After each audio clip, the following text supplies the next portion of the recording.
All right, friends. Well, let's get rolling. And welcome to everybody who's joined today. We have folks all the way from Alaska to Alabama, down into the Florida Keys, up into Maine and Massachusetts, and then a lot of folks in the Southwest as well. So where it is apparently exceedingly hot. So welcome, everybody. Hope you had a really excellent weekend.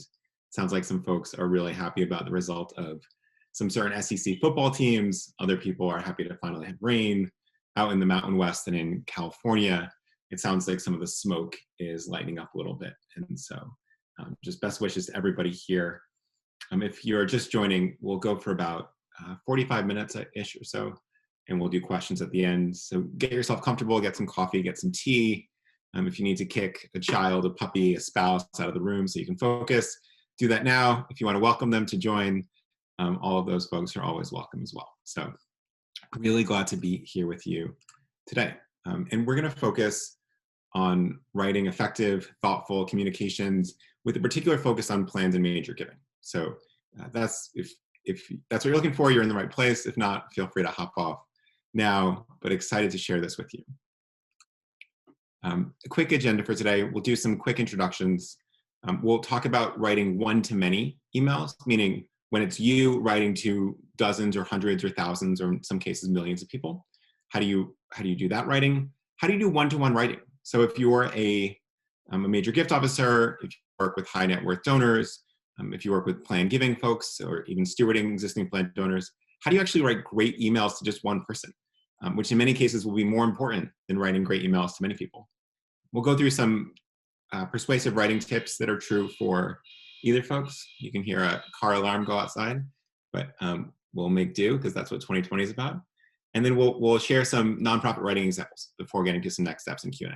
So buckle in, that's where we're going, and I hope it's really useful to you. So as a note on introductions, my name is Patrick. If we haven't met before, I'm lucky to be the co-founder of a company called FreeWill, alongside my brilliant, wonderful co-founder, Jenny. And really just thrilled to be part of the FreeWill family. So we're about 65 folks or so, usually in New York, now scattered to the winds, and really focused on how do we make these really powerful types of giving, planned giving, QCDs, stocks, much easier for donors and much easier for nonprofits. And that's been great because we've been able to learn so much from some of the top nonprofits in the world as we work together on advancing these different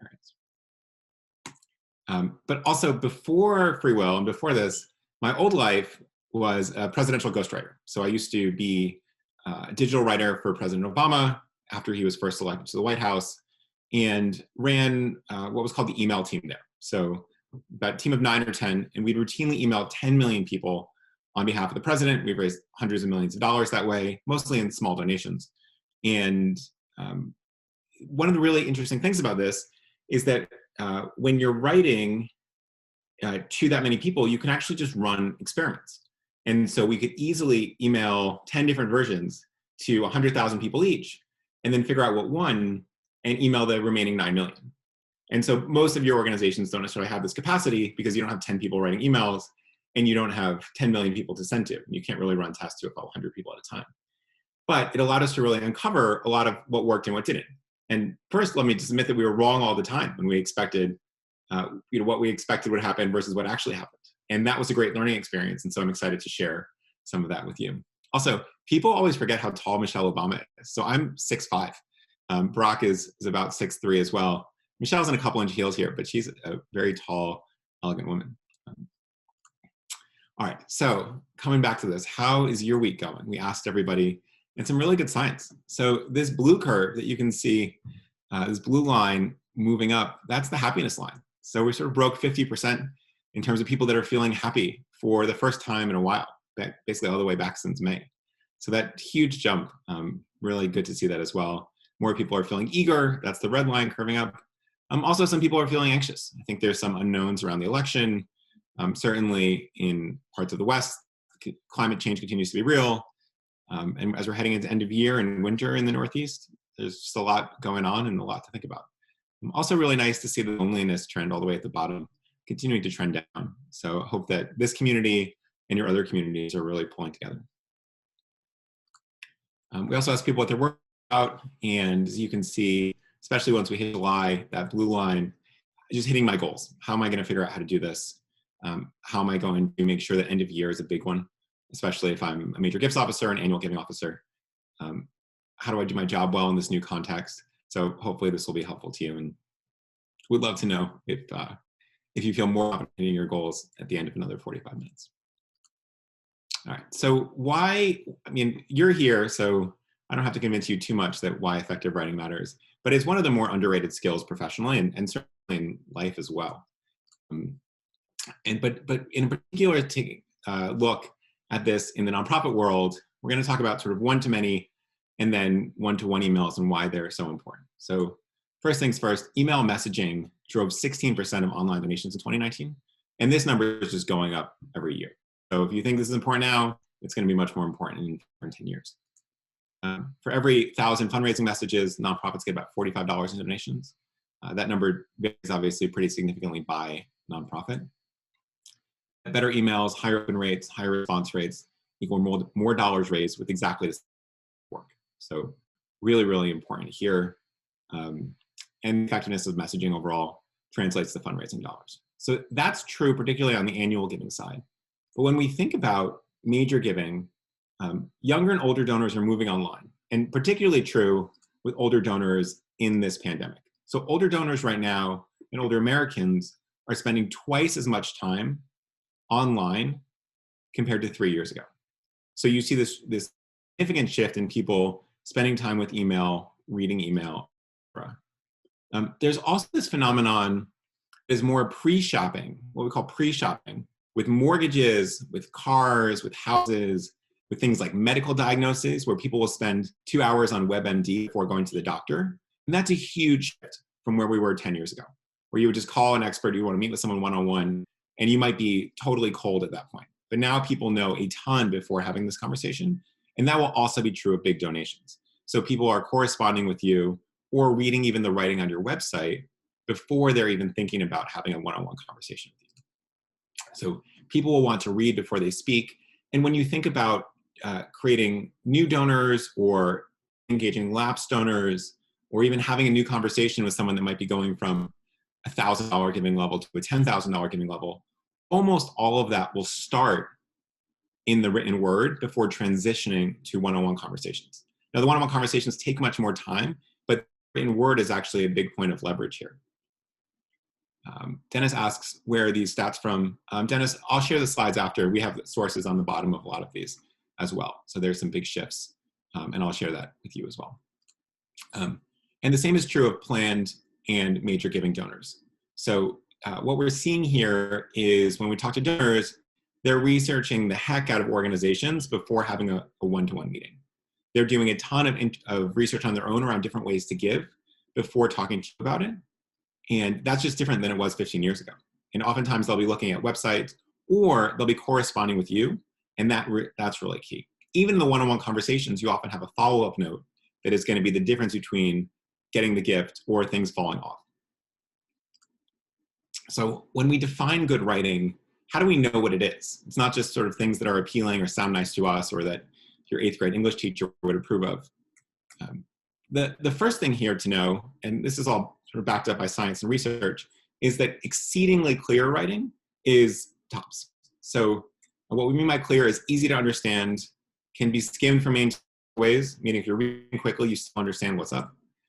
And then they appeal to a broad audience. And this is really, really important. So a lot of you are very well educated, extremely smart. Use that intelligence to make it even more clear, as opposed to making it more complicated and using more sophisticated language. And this is really key. So emails written at a 3rd grade level receive 36% more responses than those at a college reading level and 17% more than those at a high school level. Now, it doesn't mean you need to write like a children's book, but you should be writing clear, concise sentences without jargon or complex vocabulary, and it will actually feel sharp and clear to the reader. So you're not here to impress anybody with your syntax. Secondly, concise. So there's a huge shift in reading. Obviously, there's a big shift from letters to emails. In the last 6 years, we've moved to now 50% of emails are read on mobile phones. And so if you think about your own behavior sitting at a desktop, which you might be at now, versus reading email on the go, you actually participate very differently.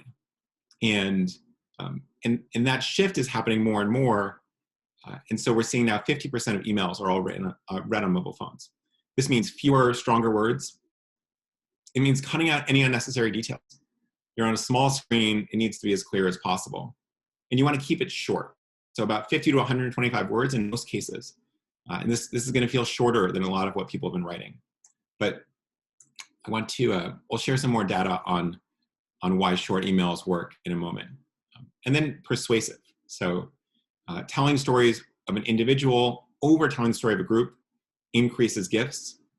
And then presenting general statistics alongside an individual story actually decreases gifts.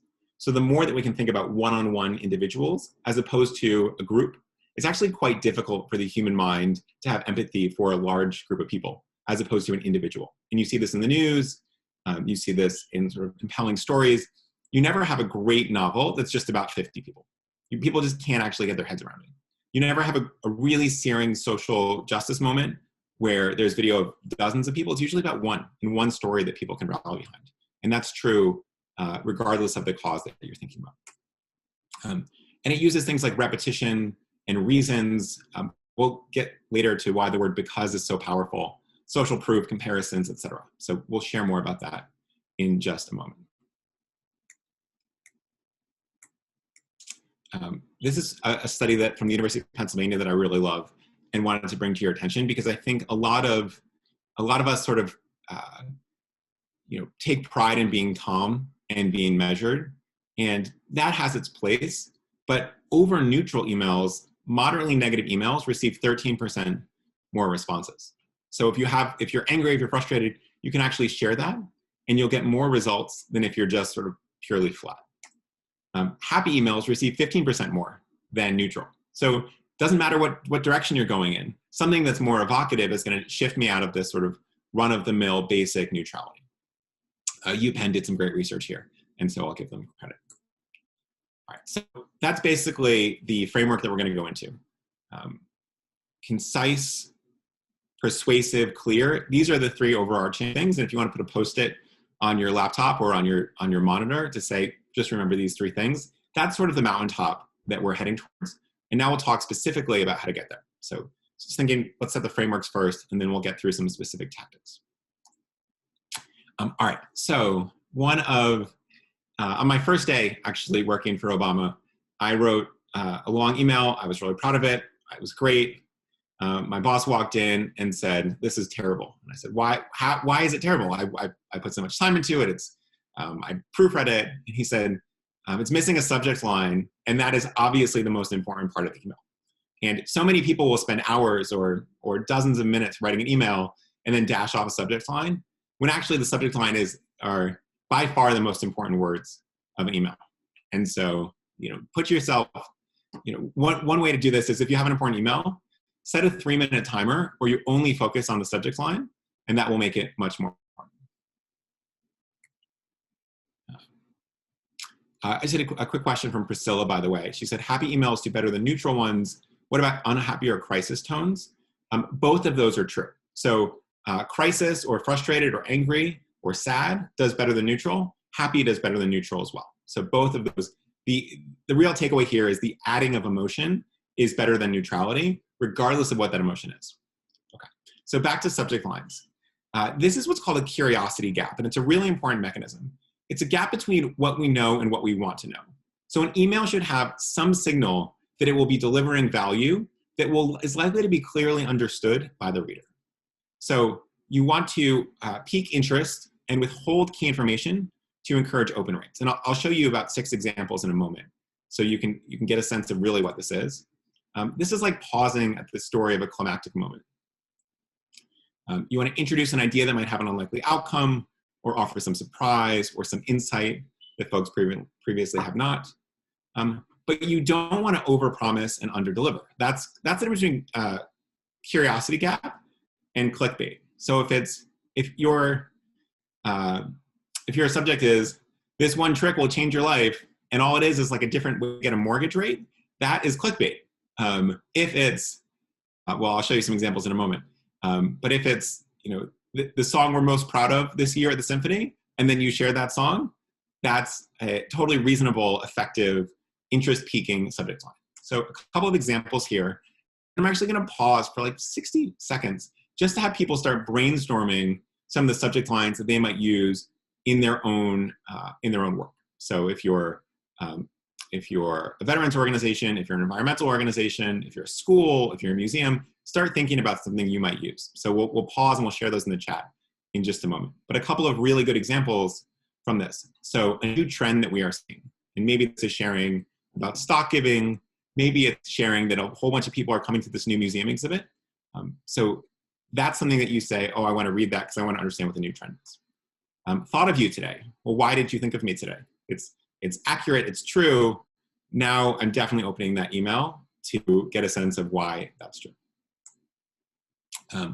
A big change of the land trust, if there's something big happening, you can then walk into it and say, here's some big news, but we'll open that email to see what the big change is. Our cutest puppy of the week, I think that would, everyone here would open that email. What this student accomplished. So if you have a big story to tell, this might be a good message. The two most impactful steps, if you're going to lead and talk about non-cash giving or something else, or volunteering, this might be a really good element here. Or a tool that is getting a lot of use. So if you're thinking about, you have a new tool around planned giving, you have a new tool around major giving, something that a lot of people are using, this is something that will open. So I'm going to pause for 30 seconds.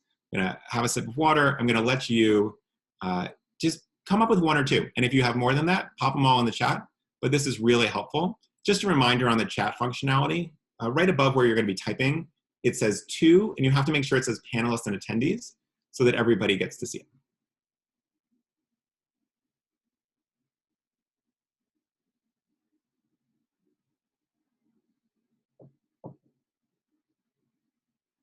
So Daphne says, you made this possible, and people might think, okay, what's possible?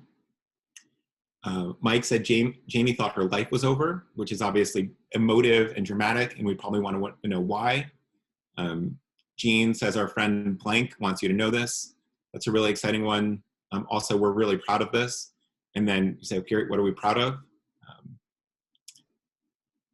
Cindy, did you get the information I sent? Maureen, where will you sleep tonight? It's a really provocative one that you want to understand more.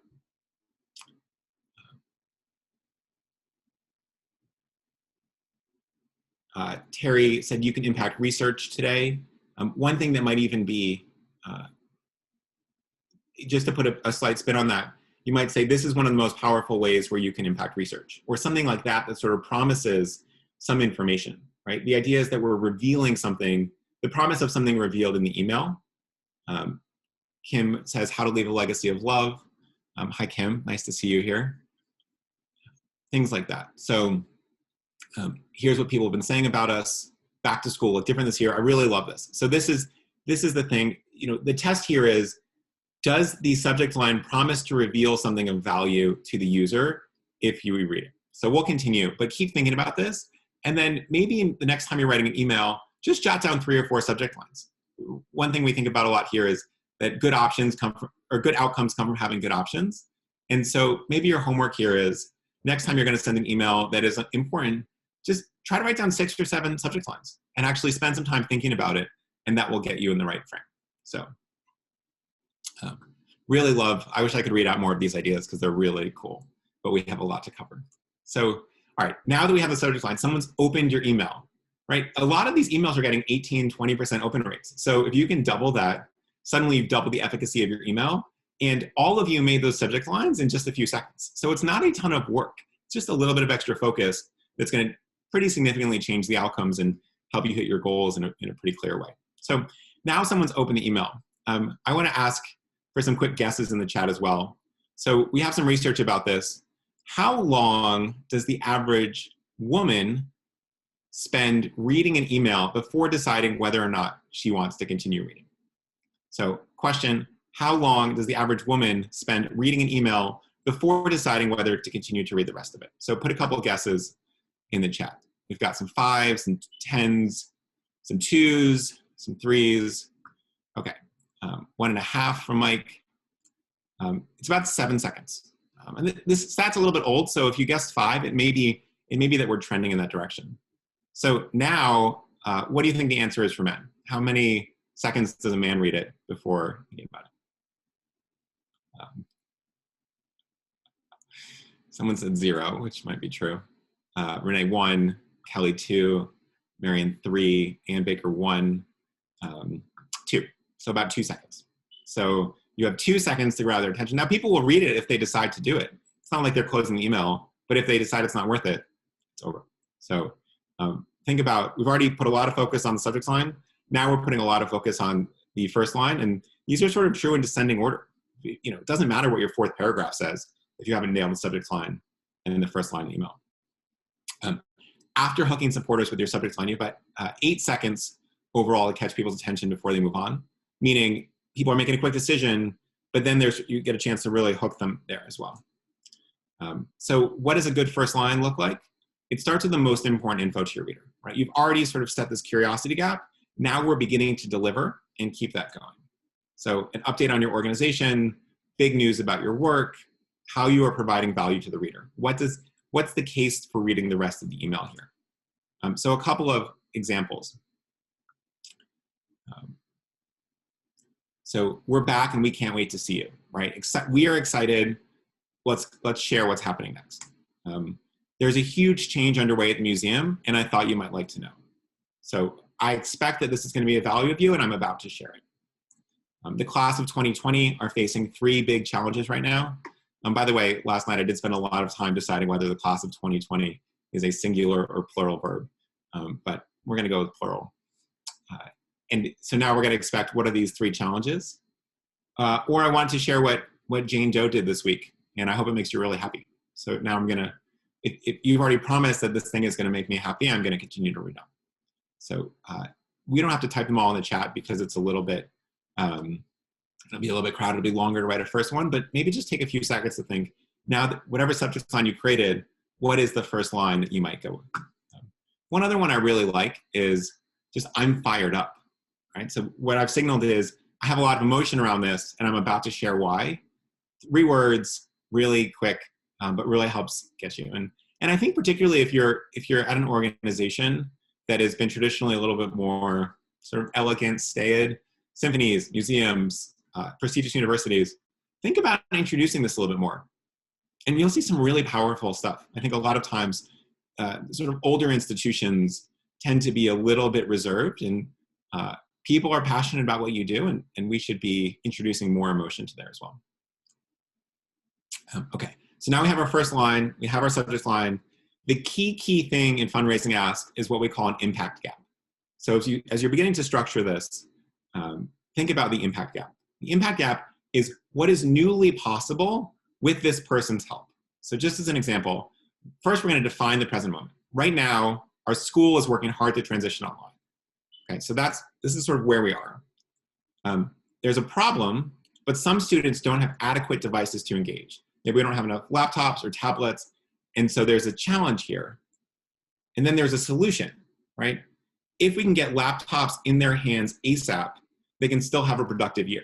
So now you know problem, the good outcome, and there's a bridge between it, which is getting tablets or laptops in someone's hands. And this is where the donor steps in, because I can envision the current problem, I can envision the solution, and the solution is me donating. So if you have that sort of impact gap, that is one of the key things, because it's now a very clear action. There's something I believe that I would like to happen, right? A productive year for students. We're not currently in that existence, and I'm in charge of getting us across that chasm. That, as a donor, is the most compelling frame that you can do. So you think about this. Just as a side note, and we'll get to this later, my colleagues Simone and Magda did an amazing job putting together a guide to email writing, which will include all of these. So don't feel like you have to furiously take down notes. We'll also share the slides after, but we'll make both of those resources available to you. In that impact gap, tangible impact always wins. So rather than just say, hey, chip in, the best thing is saying $25 will provide 2 families with winter blankets, right? These are families that would not have had blankets except for you donating. Things like the Heifer Project have made enormous level of success doing exactly this. And so this isn't appropriate for everybody, and you may not have the ability to say, we are buying 400 number 2 pencils with your donation to our college, but there are some other ways to do it as well. So this scholarship, so if you're chipping in, will help one lower income student shift the course of her life and her family's life. Now, you don't have to fund the entire scholarship to do that, but you are helping out to make an impact at the most tangible level possible. So instead of, just to note here, instead of focusing on all students, your impact will help one student do X. And maybe they're funding 2 scholarships, but many people will be funding a portion of one. And so they're funding a portion of one. Don't think of them as funding a portion of 10,000 scholarships or 100 scholarships is probably more appropriate. Think of them as funding a portion of one and making an impact in one student's life. Or even, and this is probably less good, but still possible, your gift will help us reach the 90% threshold for the class of 1999. So you have a very particular goal. Your gift is shifting us in that direction. Again, not quite as good as the other ones, but having that real outcome that you're tying it to, this should go in every outreach. And the same is true actually in a lot of these conversations. So if you're having a one-to-one conversation, you can borrow a lot of these tactics to go through that.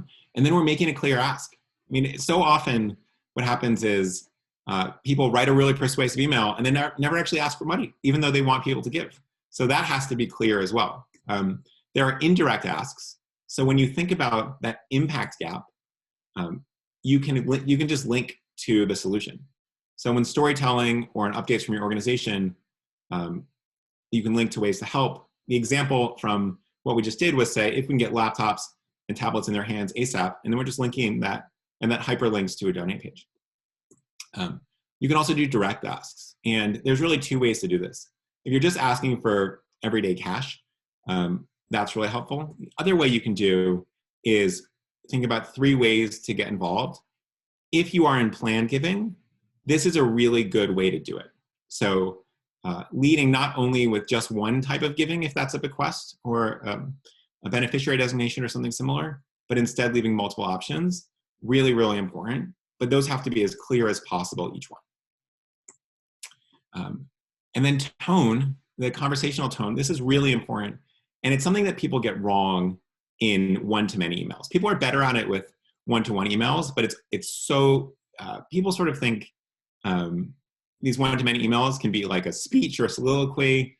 No, they should be feeling one-to-one even when they're one-to-many. You want to think like a letter to a friend. And so sometimes you want to even, you can write like you're speaking to a close friend or family member, someone who you still respect. So it's not your childhood best friend and everything's lingo and misspellings, but think about an aunt that's not too much older than you, or a cousin that you haven't talked to in a while, but you want to be really warm and thoughtful about. One idea, and we used to do this a little bit in Obama world, is we'd actually just pick somebody in our life. We'd have a picture of them, and you'd write to that person. And so it's easier to think of and have this sort of mindset when you're actually just writing to your Uncle George or your cousin Sarah or whoever it might be. And that if you think about that writing, suddenly you move out of a lot of the sort of stuffiness that can that comes into a lot of writing too often. And then using simple human language, just as a reminder, go back and, some of you might have a handy 3rd grader who's not going to school right now. Go ask that kid if he knows all the words or she knows all the words in this email. If not, sort of just do your own filter so that it doesn't have to sound simple, but it has to sound clear and direct, and jargon and complicated words will just slow the reader down. So if there are words that you wouldn't use in conversation after work, you probably don't want to use them in an email. And then before we get into one-on-one writing, just a couple of mistakes that we're seeing in a time of COVID that I hope you can correct. So first, acknowledging the crisis. Even if it's just in a half sentence, making sure that it doesn't feel totally tone deaf. You don't want to be insensitive to your supporters' situations. In another webinar, we walked through something called the open door email, which says, if you're able to help, click here for ways to help. If not, no problem. And that actually spurs more donations than just a straight ask, because people start thinking about it. But also it's especially sensitive in a moment like this. Also, don't do nothing. This is the biggest mistake that people make. And this is the easiest way to guarantee to miss your goals. You want to continue to be proactive. And just as a small note, in, I don't know, a month, a little bit less than a month, we're going to have an election. that election might not get settled quickly. What might happen is all of your organizations freeze and say, oh, we can't do anything with so much up in the air. Push ahead. The only way to fail at or the most likely way to fail at your end of year giving goals is to just sort of throw your hands up for 3 weeks. Keep messaging. You can include a link saying, there's so much unknown, but our work continues, and go from there. All right, so writing one-to-one. So that's one-to-many, couple of one-to-one tips as you're writing to major donors. This is particularly key if you're trying to get a first meeting or get a phone call. This needs to be persuasive, and getting this email right versus wrong is probably the difference between $100,000 gift or nothing. So hopefully this is really helpful. First things first, leading with humanity. So being vulnerable and human. You can even start saying, I'm working from my couch while my 5th grader attends online classes, but I'm writing because this matters more than ever. You want to be empathetic. I know holidays probably look pretty different for you this year. You may not get to see your loved ones or enjoy the usual large gatherings. And again, this is really, really important for the larger, older institutions. So this picture on the right is my alma mater of Georgetown University in DC. And I remember the first few times I got an email from Georgetown or a letter from Georgetown as a 23, 24-year-old. And they say, hey, we really need your funds. And I think, screw you, Georgetown, I need your money. You were founded in 1789. You are this robust institution. I'm, still paying off student debt. How can you do this? And what happens sometimes at these places, and this is true of a big museum, a symphony, an opera, is that they feel like such grandiose institutions that you are sort of Goliath instead of being David. So it's harder to root for it. Now, if you are an individual at a school or at a symphony or at a museum or at something else, it really breaks it down. And it allows you to sort of talk about specific things, helping specific people, and feel much more of a one-to-one connection than it is to feel like little old me versus giant institution. And so this is especially important if you are in this context.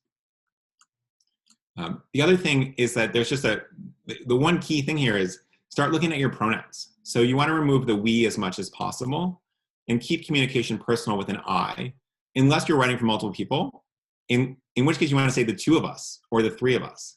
But you're never really writing on behalf of Dartmouth or the Met or the Guggenheim, right? That's not how humans interact, and it's not how buildings don't write emails. And so make sure that it's coming from one person with a lot of warmth and connectivity, and that will result in dramatically higher giving or whatever outcomes you're looking for.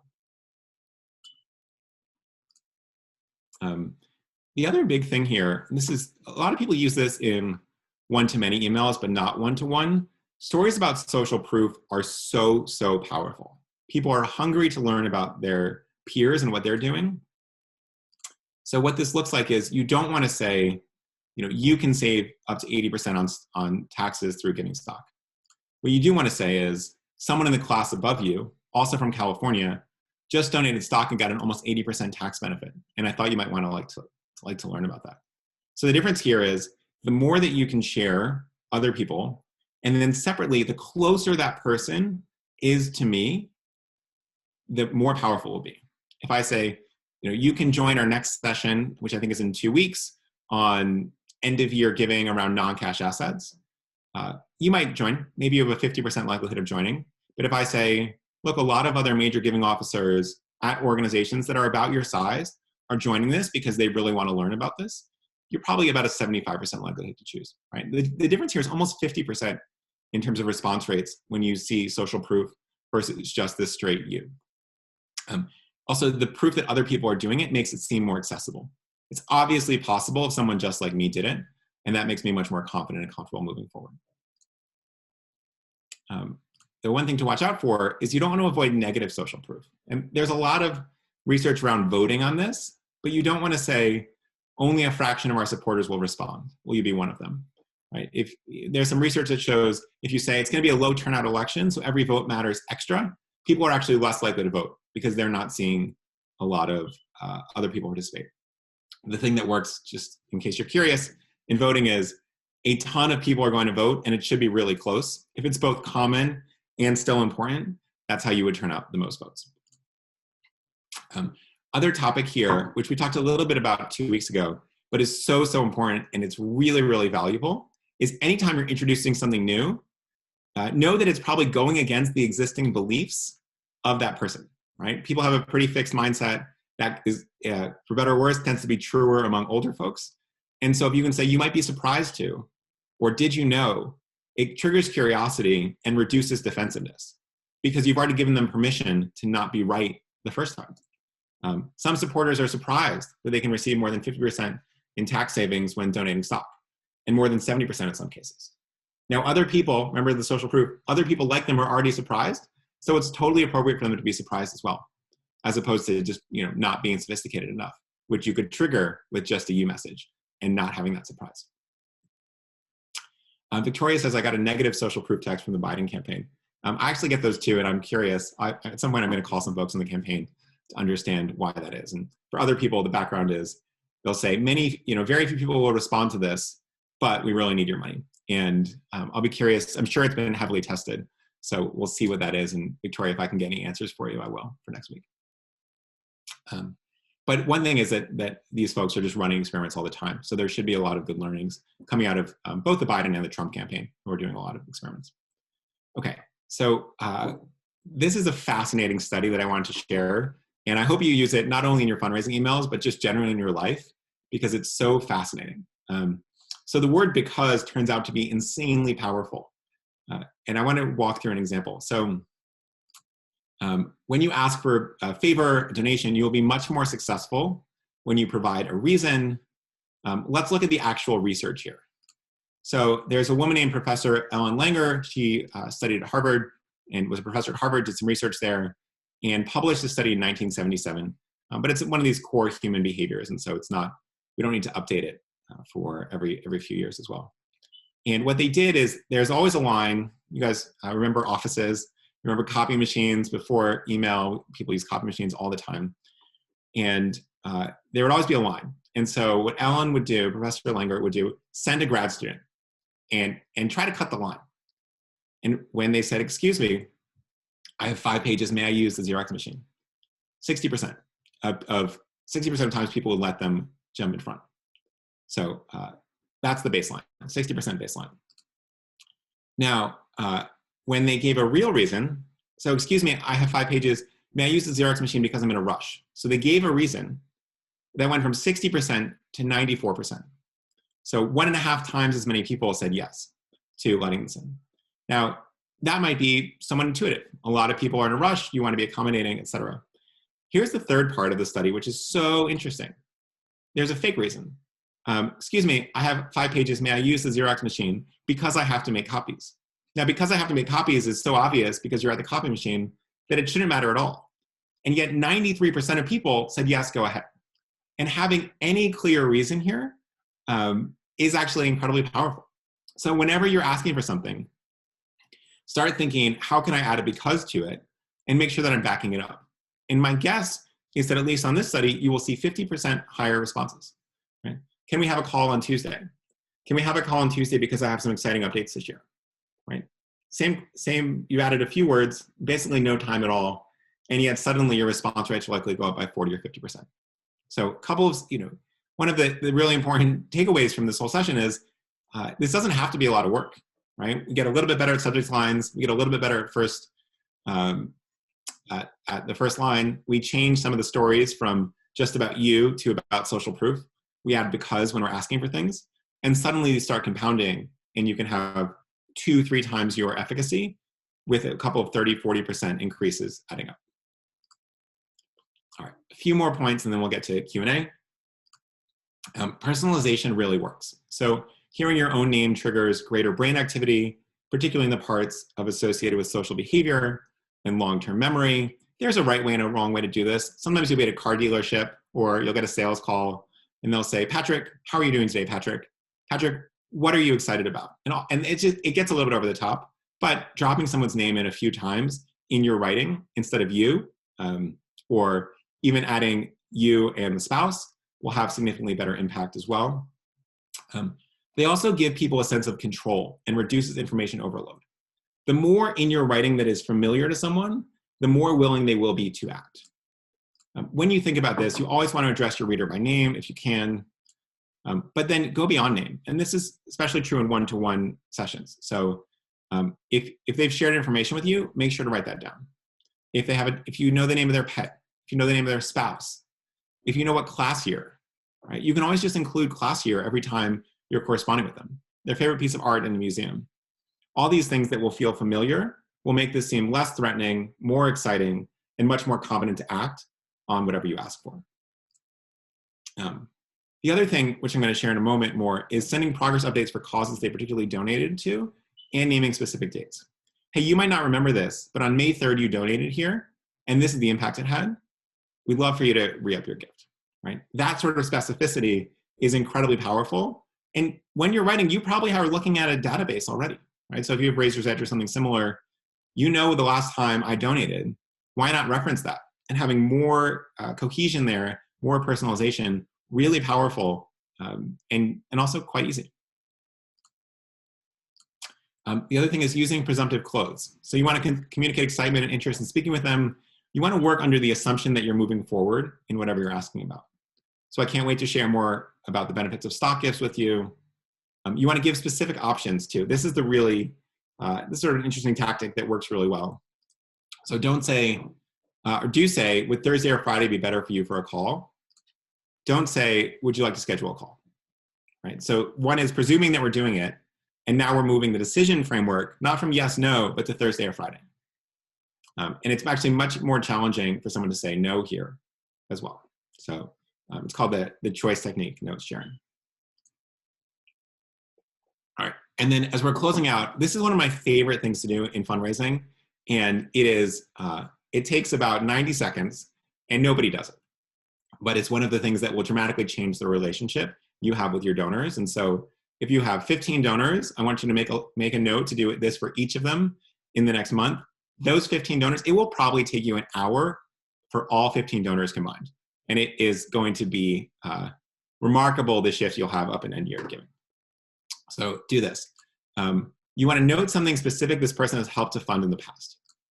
You want to share something you saw in action, and you want to keep it extremely short. Why? So it feels spontaneous and connected. What does this look like? Subject line, thinking of you. Remember, this is from the curiosity gap, but feel free to just use this. Thinking of you. Steve, I walked by Charles on campus today, and he was explaining a geometry concept to another student, and I think doing a pretty good job. I know you know that the scholarship you funded is making a big difference to Charles, but I thought you'd like to know that it seems to be helping the other kids too. Have a great day, Patrick. Okay, this is 64 words. It took me about 90 seconds to write. You can imagine getting this as a donor out of the blue, right? This sort of surprise effect is really important. And you just noticed it, and you just thought about them. And now if you have a conversation with this guy, Steve, hypothetical guy, in a month, and you ask him for more scholarship money, do you think he's going to say yes? Almost certainly. I mean, this is a really memorable, punchy thing. It's vivid, it's clear, and it's emotive, and it's also super fast. It doesn't really take time. If you feel like you're not noticing things to share, just go walk by whatever it might be. Here's another example. Someone donating to the land trust. You think, okay, a land trust doesn't do much. It just sort of sits there. It's not a student with scholarships. Steve, I was at the land trust today, and I saw twin sisters, maybe 6 years old, laughing so loudly with glee as they rode down the new bike trail in Larchmont. Your donation last March helped make that trail possible, and I thought you'd want to hear about the joy it's bringing. Have a great day. That's it. This is probably 50, 60 words. It takes about 40 seconds to write. You can even write it from your phone, which is going to enhance your need for concision, because people get lazy when they write on their phones and they keep it short. But punchy, clear, third grade level, right? There's no words in here besides a land trust, which you can sort of excuse yourself if you are a land trust. You're allowed to say that. That a third grader wouldn't know, and super memorable. So if you're put yourself in the donor reading this, you think, wow, that was a great note to do. So you can do it handwritten. It's also this sort of, you can dash it off on your phone. It's quite easy. You can even, many of your older donors are moving to text messaging, and text messaging has basically 100% open rates. And something like this, you could just send in 2 or 3 texts, and suddenly it's going to make that person stay. So as you think about good donor stewardship, not just because you want more gifts, but because you want to actually make these people really happy and thank them for all they've done, this is one of the top ways to do it, and super quick. All right, so a couple of general writing tips, and we'll get to some questions. Does the subject line inspire curiosity? Let's just recap here. If I read for 4 seconds, will I want to read more? If not, skip it. Does a third grader know almost all of the words in this message? Right? You're allowed to use a couple if it's specific to your organization, but for the most part, keep it really simple. Do I give reasons for what I'm asking for? Is it written by a human to a human? If it's written, from an Audubon Society, go back, write it as yourself. A couple of examples from nonprofits. We're going to go through 1 or 2 of these, and we'll probably leave some in the deck for you to look at later so we can get some time for questions. Generally, we see that phones or video calls, in person, and direct mail are the most effective for securing a gift, but email appeals are really growing quickly. Personal emails are at 13% as well. Oftentimes what happens is it's a 2-part mechanism. So you're doing some writing and having a conversation to close a gift, but doesn't make the second part more important. In many ways, the first part is where you're actually getting that opening. So here's one from our dear friends at the World Wildlife Fund. There's big visuals, and it opens with a very specific example, right? So if you're an animal organization, you're allowed to use one specific non-human example, but you wouldn't want general herds. Dear John, like all leopard cubs, this cub was blind at birth. Its eyes opened when it was a week old. It will be dependent on its mother until at least 1 year old. Now, they haven't named this. This cub might not even exist, or certainly it exists, but it's just one of many. But they've broken down that story so that it's about one person. You can do this, right? So a new student will walk in today, and they will feel lost and not sure if they're going to be accepted at their new school. Now, you don't have to go find that person and get their permission to write it. You know that that's a general trend, but telling the story in the concept of one person or one leopard cub in this sense is much more powerful than just the broad herd. Imagine if it was orphaned today. Okay, now we're deeply emotive, etc. Then it says, we're giving reasons to help. So jumping down to the bottom paragraph, John, will you act now to stop threats to nature and protect the life of our planet with a monthly gift? With your ongoing support, you'll create a safer world for wildlife, etc. So that this impact gap of problem, solution, the bridge between the problem and solution is your monthly gift. Again, our dear friends at Second Harvest of Silicon Valley, who do amazing work in Northern California to help feed folks, compelling visuals, include several instances of social proof. Thank you to all the people that make it possible. Your gift will make sure local families like Carolina's, so it's very specific, right? It's not local families. We're telling the story of exactly one person.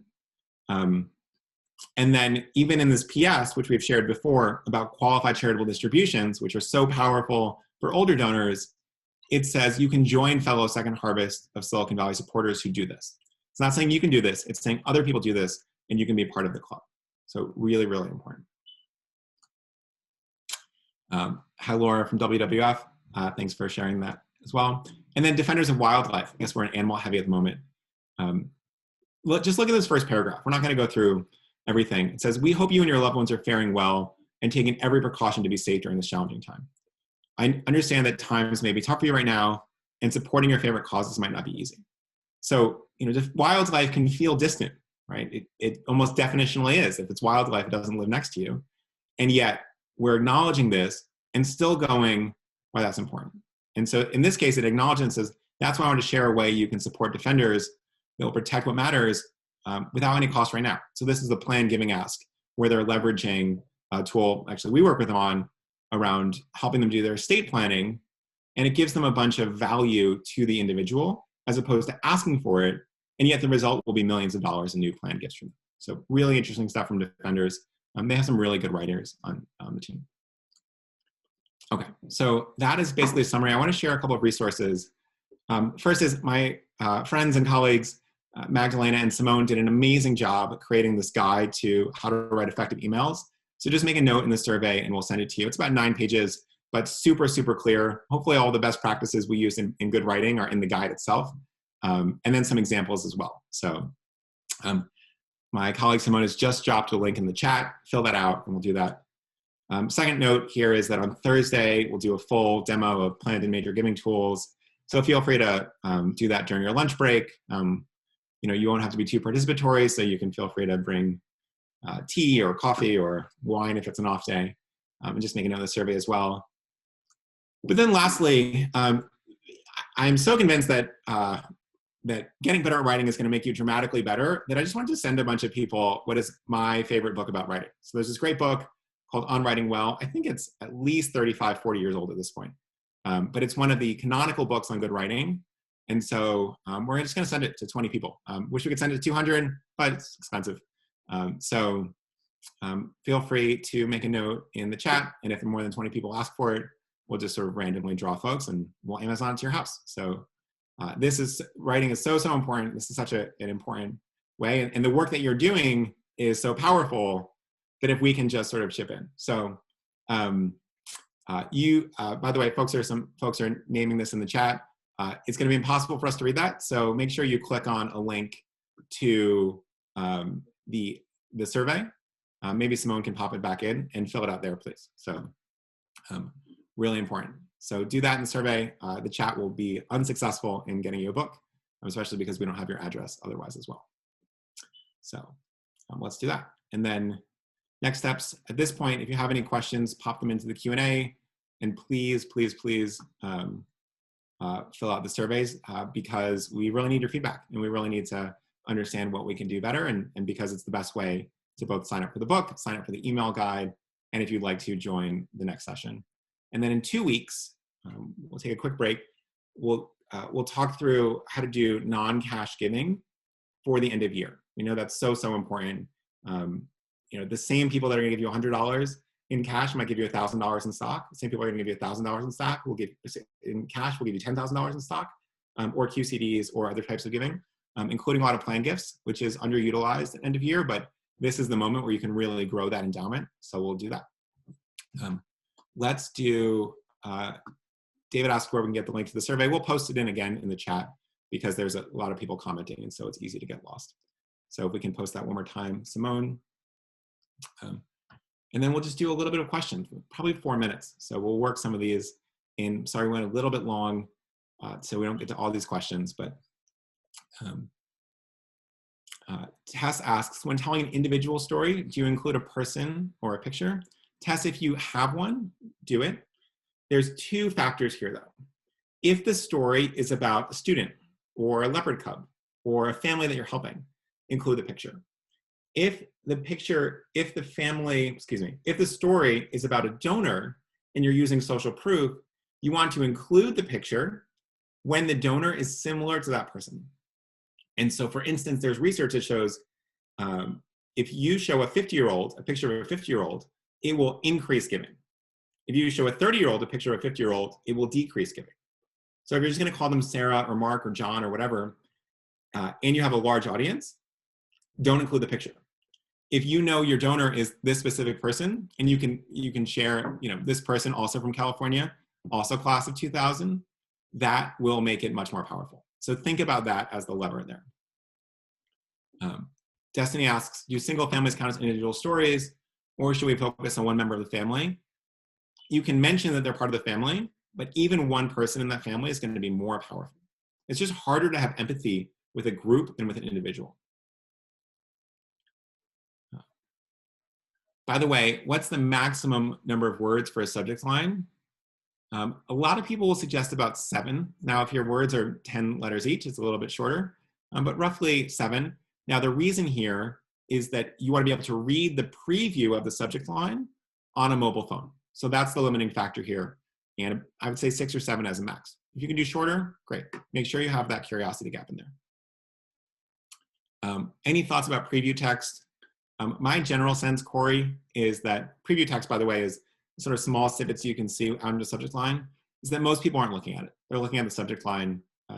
Preview text, if it's a lot of work, you can skip it. It doesn't really change outcomes dramatically. Victoria, does this all basically apply to non-email appeals as well? Yes. So this is going to be true in writing. You want that first line. You want that impact gap. Frankly, this is also true in one-on-one conversations, but it's true in things like emails to your colleagues, right? I mean, we're really excited about having a great gala. The one thing that's missing is us all getting our ducks in a row on sponsor strategy. We need you to be here at 3 o'clock. can you join the meeting? Things like that. This will be true donors and non-donors.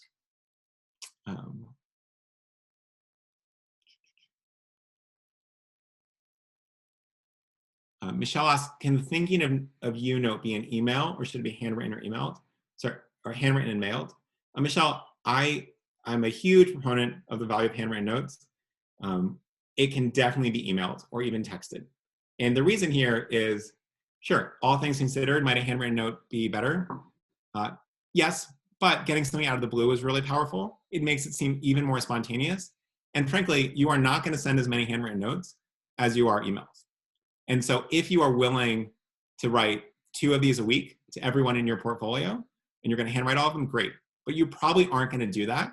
And so you'll set yourself up for success by making a note to do this. Every Tuesday, I send at least one thinking of you note. And something like that, actually even calendaring it in your note. Okay, we're almost out of time. There's a question about text messaging. Does a text message really get 100% open rate? Almost 100. So really powerful. If you can work text messaging into your relationships, it will be very, very good. It gets so much higher open rates and response rates than email does. And you can see actually a lot of organizations are shifting not just to one-to-one text, but also one-to-many text. Let's see, one question. Michelle asks, I really like this, so we'll end here. I write well, but I write long. What are your tips for improving my ability to be effective but concise? Michelle, I would say, let's start with, think about what the whole email is and boil it down to 3 sentences and really force yourself to say, what is the most important thing? And usually it's problem, solution, solution gap. And you just go through and actually just cross out everything that isn't that. So a lot of people open, things with even like hope you're well or hope all is well. It doesn't really mean anything. There's a lot of other shifts you can do. We didn't get too much into this, but people usually say, a lot of people suggest that getting rid of non-particular adjectives might be really valuable. And so there's some other things there as well. All right, well, let's close out there because I know everyone has to shift to their next meeting. But just a huge thank you for joining us today and also for all the amazing work you're doing. I know that many of you are going into a 100-day sprint between now and end of year. And it is an incredibly important time for your organizations and for you. I'm sure it's also personally stressful. So just a big shout out to everybody here for all the work they're doing. And hopefully we'll see you in 2 weeks. Feel free to send me a note if you have anything you want to share or anything you want to ask, and look forward to seeing you again soon. So take care.